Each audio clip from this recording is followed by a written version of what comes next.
मेरा गांव मेरा जिम्मेवारी, वादा नहीं विकास होगा, हमारा यही प्रयास होगा।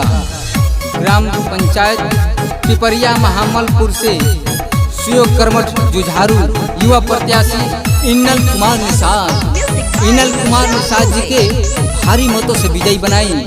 जी हाँ, याद रहे इन्नल भैया जी के बोले बाला बाहो, गावे गावे नहीं के हाला बाहो। जी हाँ, याद रखिए इन्नल कुमार निषाद। इन्नल भैया जी के बोले बाला बाहो, गावे गावे नहीं के हाला बाहो। गली गली के विकास करावे के बा, गली गली के विकास करावे के बा। प्रधान इन्नल भैया के बनावे के बा, की भारी बहुमत से जीतावे के बा। मेरी हर कदम सच्चाई की ओर, मेरी हर कदम प्रगति की ओर, मेरी हर कदम ग्राम पंचायत पिपरिया महामलपुर के सर्व विकास की ओर। जी हाँ, इन्नल कुमार निषाद जी को भारी मतों से विजयी बनाया। हरदम सेवा में रहेले तैयार हो, मौका तो भैया के जब पीर बार हो। इन्नल कुमार निषाद हर तरह से आप लोगों की सेवा में हाजिर है। हाँ, हरदम सेवा में रहे तैयार हो, मौका तो भैया के जब पीर बार हो।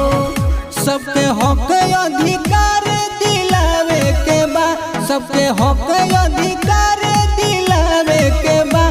प्रधान इन्नल भैया के बनावे के बा, की भारी बहुमत से जीतावे के बा।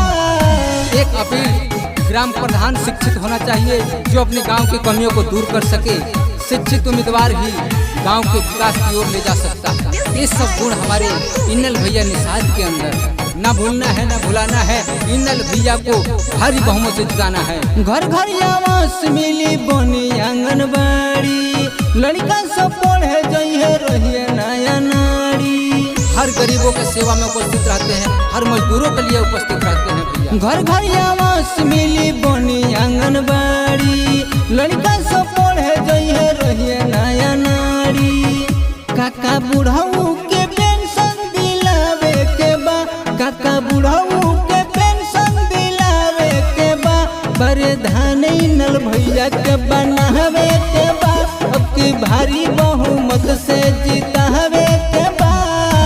ग्राम सभा पिपरिया महामलपुर से हर माता बहन से, हर नौजवान साथी से, हर बड़ बुजुर्ग से, हर किसान भाई से निहोरा बा इन्नल भैया निषाद के अब की बार भारी मत दे के विजयी बनाई।